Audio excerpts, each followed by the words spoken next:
Right, as Clive's already explained, this is the second in our series about Jesus in his own words, in which we're looking at the various statements Jesus made, where he said, I am.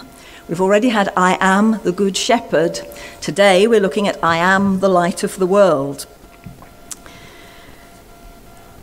which you will find in John chapter 8 and verse 12.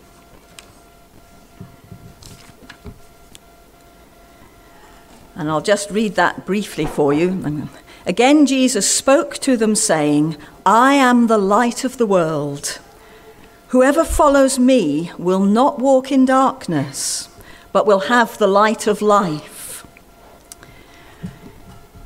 You know, way back in the Old Testament, where we have all the prophecies about the coming Messiah, who was going to be the king that would restore everything, we find a particular passage which gets read at Christmas in Isaiah chapter 9, and you will, I'd say, if you've been used to Christmas services, you'll have heard this often.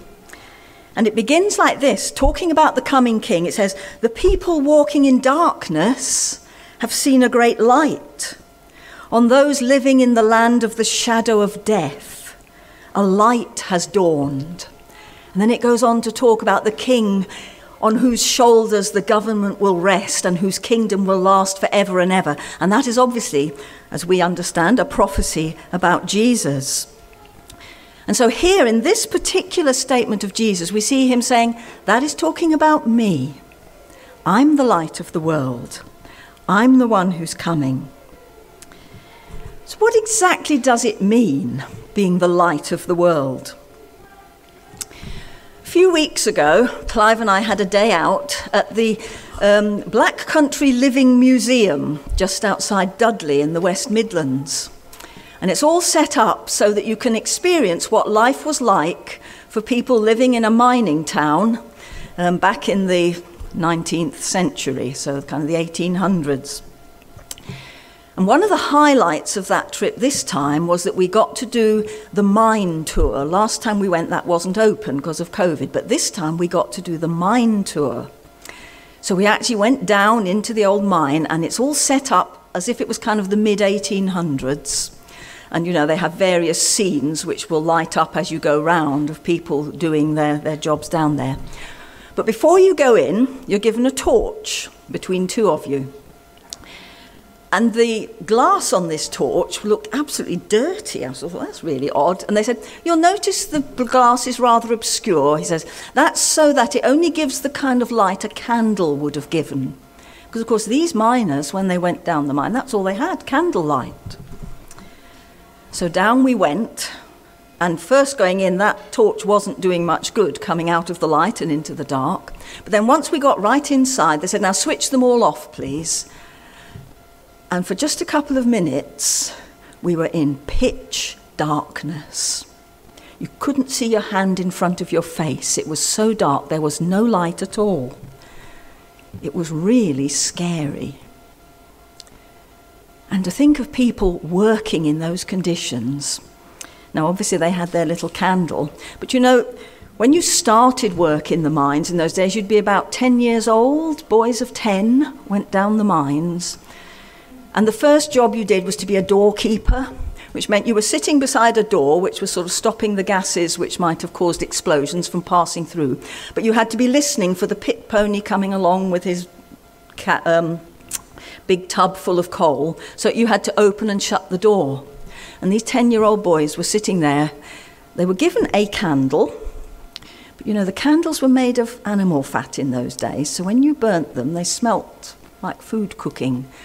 And when you had very hungry little boys, and they were, some of them ate the candles. Or if it fell over and went out, so you were in pitch darkness, just listening.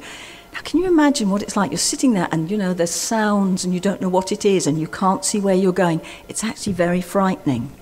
Darkness is something, you know, really to be dreaded. And, you know, one little candle makes all the difference. Because once your eyes get used to the darkness, that one tiny little candle begins to shed light all around. So you begin to get the beginning of the picture of what Jesus is talking about here. He says, I've come into the darkness here, to the people walking in darkness, and I'm the light. At last you can begin to see why things are going wrong, what you're tripping over. What is it that's causing those strange sounds? And what's more, the fear begins to be dispelled as you begin to be able to see where you're going and what this is all about. So it's very exciting. All through John's Gospel, you find that the theme of light is one of those repeating ones. And here, right at the very beginning of John's Gospel, in chapter 1 and verse 4, it tells us, in him was life. This is talking about Jesus. The life was the light of men. It's bringing hope.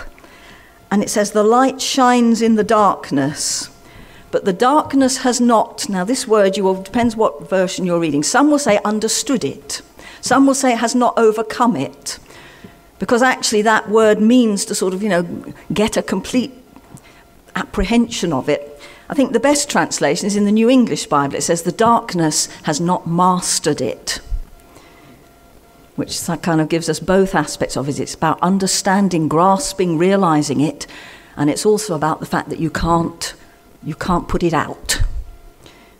It has the victory. It's overcome. So this is good news. And so we come on to the practicalities of this. So he's come as light. One of the things about light, of course, it reveals the things which are hidden.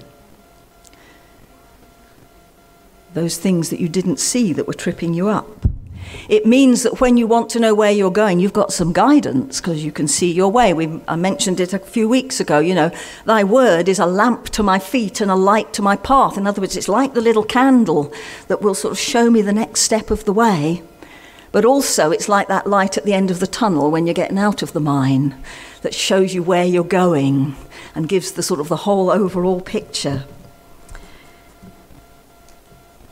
So it tells us where we're heading and it helps us find the way to get there. But Jesus didn't just say, I've got some light for you. He didn't just say, I'm one of these teachers who's got understanding. I can give you some insight. It is true he does those things, but what he said was not, I've got the light or I can show you the light. He said, I am the light.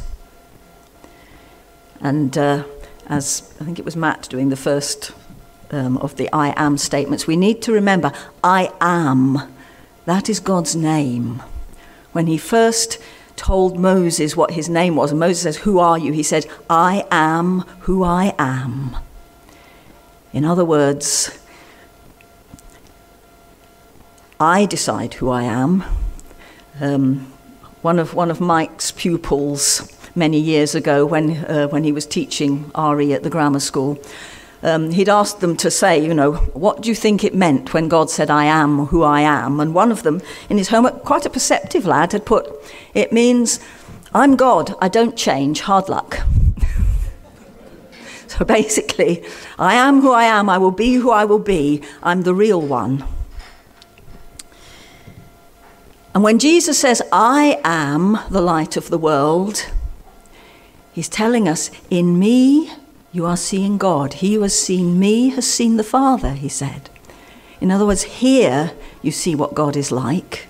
You don't just get his instructions, although you get those.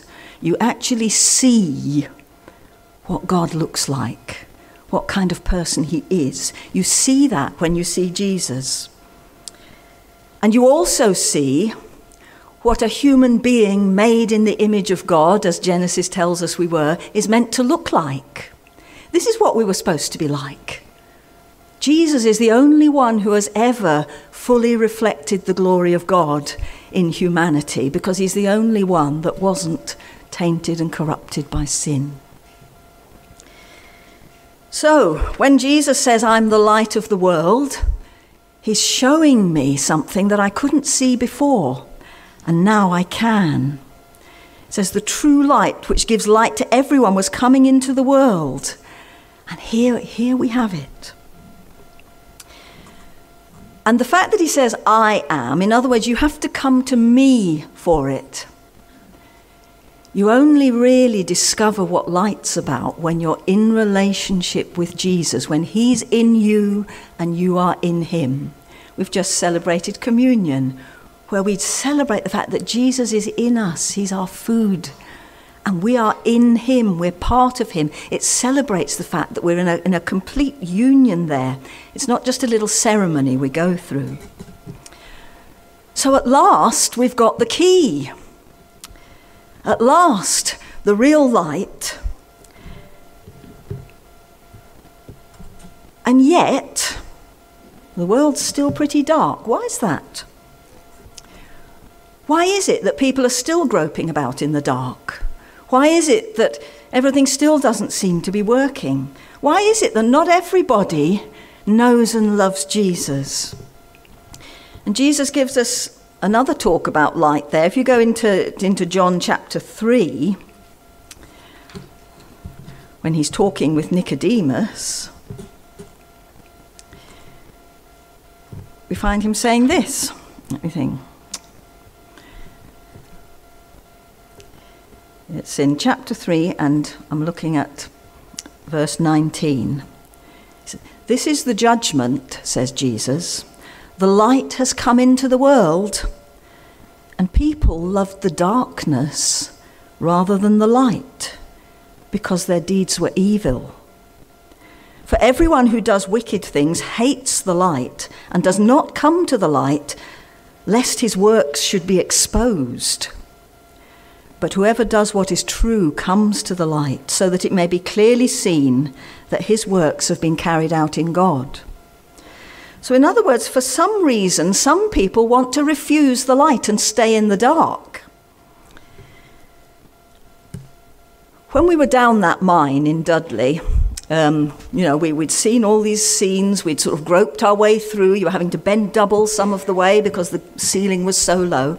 But when we were coming out, they warned us. They said, now when you come out into the daylight, don't look up at the sky if it's bright and sunny, because your eyes will have become accustomed to the dark, and actually the sunlight will hurt your eyes, because you're not used to it. Your eyes haven't adapted to it. But they have adapted to the dark. So for all of us in the world that we're born into, it's like our eyes are adapted to be in darkness. We think it's normal. That's just how things are. And when the light comes, it's not always very welcome for various reasons. If you've ever tried to wake somebody up and they're in a darkened room and you walk in, you switch on the light, you pull back the curtains, and your teenager says, put that off. Or in my case, my husband. If you're asleep and you want to stay asleep, you don't like the light being switched on, because it's a lot easier to sleep in the darkness, and it's comfortable and it's cozy, and you don't have to face up to anything because you're asleep. Some people don't want the light because they're very comfortable in the darkness, thank you. And actually, if you let the light in, that means I have to get up, I have to start functioning, I have to change, I have to be challenged. And sometimes we don't want that. And then, of course, the other thing about the light is it shows everything up. Now, when I was talking about Jesus showing us, what we're meant to be, it's almost like, if you're in the house when it's still dark, have you ever noticed that your furniture isn't very bright in the colour? You can't see its colour. Everything's sort of greyish. But when the sun comes up, suddenly the colours show. Suddenly everything looks different. It's all kind of coming alive, which is wonderful. But of course, the other thing that begins to show up is all the stuff that needs doing and all the dirt. I have one of those vacuum cleaners that has a light on it. It's actually very useful. If I'm hoovering along under my kitchen cupboards and it all looks okay, until as it goes along, suddenly this light picks up a cobweb. And the cobweb shows where before I didn't even see it. I mean, spiders make their webs in the dark, don't they? So you won't see them. But if you shine the light on a cobweb, you can see it. So whoosh, you'll swipe it away. But what if you are the spider? You don't like the light revealing your cobwebs and sweeping them all away, do you? What if you are the person who actually, whose heart is still wedded to the darkness? If you're the person that actually likes to deceive people. Let's take one of the real sort of extreme examples. Supposing you're one of these scammers that ring us up periodically, and they spin us some yarn. What they actually want to do is to get your bank account details so they can empty your bank account. Because they are deceivers and liars who want to exploit other people. Now, if you're like that, you don't want the light shed on it. You don't want it exposed, because then you'll be in trouble. Or even if you're not quite at the point of sort of saying, oh, yes, I want to do wicked things, but actually I'm aware that in the light, I don't look too good. I feel a failure. I feel ashamed because I know that there are things about me which are not right. I may actually prefer not to be seen. Thinking about our miners again.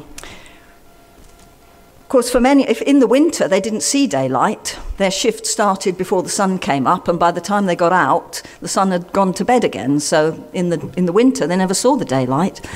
But in the summer, when you came out of the mine, do you know what? If you've been down a mine working in it, you are covered in coal dust. Your clothes, your face, your hands, the whole of you is covered in coal dust. You're actually very dirty. That's why they have pit head baths, because the first thing you need coming out of a mine is a good clean up. And sometimes that's the reason people don't like the light, because I feel dirty, because I know I'm not clean, and I don't want people to see that. I don't want it to be exposed. We're like Adam and Eve in the garden. Quick, get me a fig leaf, let me cover up. I'm ashamed. Because there are things that need covering. And Jesus says, you know, some people, because their deeds are evil or because they're full of shame, they don't want to come to the light because they don't want to be exposed. And it is actually very uncomfortable to see yourself in God's light. I've only had like the candlelight exposure, and that's bad enough. If you were coming into full daylight in the presence of God, let's face it, for all of us, it's what Job said. He couldn't wait to see God, to plead his case. And when he saw him, said, I'd heard of you by the hearing of the ear, but now my eye sees you. Therefore I repent, and I despise myself, and I repent in dust and ashes. In other words, he's saying, now I see myself in your light. Perhaps I don't look quite as good as I thought I was. So there's lots of reasons why people want to refuse the light. But if you're really going to become what you're meant to be, made in the image of God, somebody who actually begins to become like Jesus, then you need the light so you can see where things need washing. You can see where things need changing. And you can see where you're going. And you can see the things that would make you stumble if you don't look out. Because I think Clive mentioned it earlier. The other statement about the light of the world is actually in Matthew's Gospel in chapter 5 and verse 14, where Jesus says to his disciples, you are the light of the world. Now that doesn't mean that we're equal with Jesus. No, it doesn't mean that. It's like Jesus is the sun and we're the moon. The moon doesn't have any light of its own, but it reflects the light of the sun, so that when it's dark, you get some of the reflected sunlight from the moon. And if it's a bright moonlit night, you can see where you're going. Not as bright as the day. And in fact, at the moment, it isn't that the moon isn't there. We can't see it because the sun's so bright that it's eclipsed it. But we are meant to be bearers of the light because Jesus is in us and we are in him. And therefore, here we should be reflecting his light into the world around us. And for that to happen, we need to be walking in the light. What Jesus said, I am the light of the world. Whoever follows me will not walk in darkness. In other words, you don't have to be in the dark anymore. But it also means He won't choose to be in the dark anymore. He will choose to walk in the light. He will want to walk in the light. If you're a real disciple of Jesus, you don't want to be stuck in the darkness and sort of trying to get away with things. You want to be clean and pure and moving forward and becoming more like him. And so Jesus says that, if you're going to follow me, follow the light, then you will gradually find that light is reflecting off you, and others are discovering that Jesus is the light because they can see, you've got something. There's something there. You've got something I want. I'm going to quote Clive from his interview. When he was at the interview for the prison chaplaincy job that he did up until last year, the governor asked him why he wanted to do this job, and he was already volunteering, so he knew the setup there. And he said, actually, I broke down almost in tears at that point. I said, it's because, obviously, giving all the long things, but actually, he said, somebody came up to me and said, I want what you've got. That's how it should be. If we're walking with Jesus in the light, then that light begins to reflect from us. And it should be that people around are saying, what have you got? What's different? I want what you've got. Because when you're in the darkness, you're longing for light. And of course, ultimately, when Jesus reappears and we see the new heavens and the new earth, and we're finally in the state where there is no more darkness. That's the whole point. There is no more darkness. If you look at Revelation chapters 21 and 22, you'll find it's twice stated, the city has no need of the light or of the sun or the moon, because God himself is its light. And there's no night there. It's all light. It says God is its light and its lamp is the Lamb. In other words, we don't need the sun anymore because the real light is shining. And nothing is hidden because there is no darkness, and everything that belongs to the darkness is outside. In other words, nobody who wants to live in darkness will get in there. Nobody who actually wants to reject the light will be in there because, well, the city is very bright, and darkness has no place. And so if we are now, like the moon, reflecting the glory of the sun, with the O as opposed to the U, one day, when God's work in us is completed, we're going to be shining like the sun, like the stars. We're going to be perfectly reflecting the image of God as we were created to be. And so when Jesus says to us, I am the light of the world, no one who follows me will walk in darkness, but will have the light of life. Because, as John said at the beginning of his gospel, the life was the light of men. And here we have the light being the life of men. The two, light and life, they go together. Ever tried to grow plants in the dark? Doesn't work. The whole reason plants have leaves, which are green, is so that they can catch the sunlight, and that's what makes the food for the plant. You can't have life without light. So, just to summarize, Jesus is the light. He has come into the darkness of this world so that we can actually be delivered from the darkness. He demonstrates the fact that evil is defeated because evil cannot overcome the darkness. Even the tiniest candle in a dark room, what do you see? You see the candle. Always the light drives out the darkness. And in Christ, if we're his followers, we will be reflecting that light into the world around us until one day we dwell in perpetual light, because in the presence of God, there is light. To quote John's letter, God is light, in him there is no darkness at all.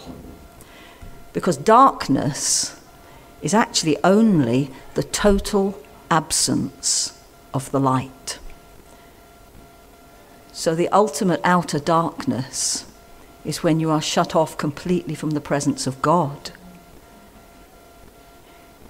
If we want to be in the presence of God, we need to open ourselves to the light and let it do its work in us.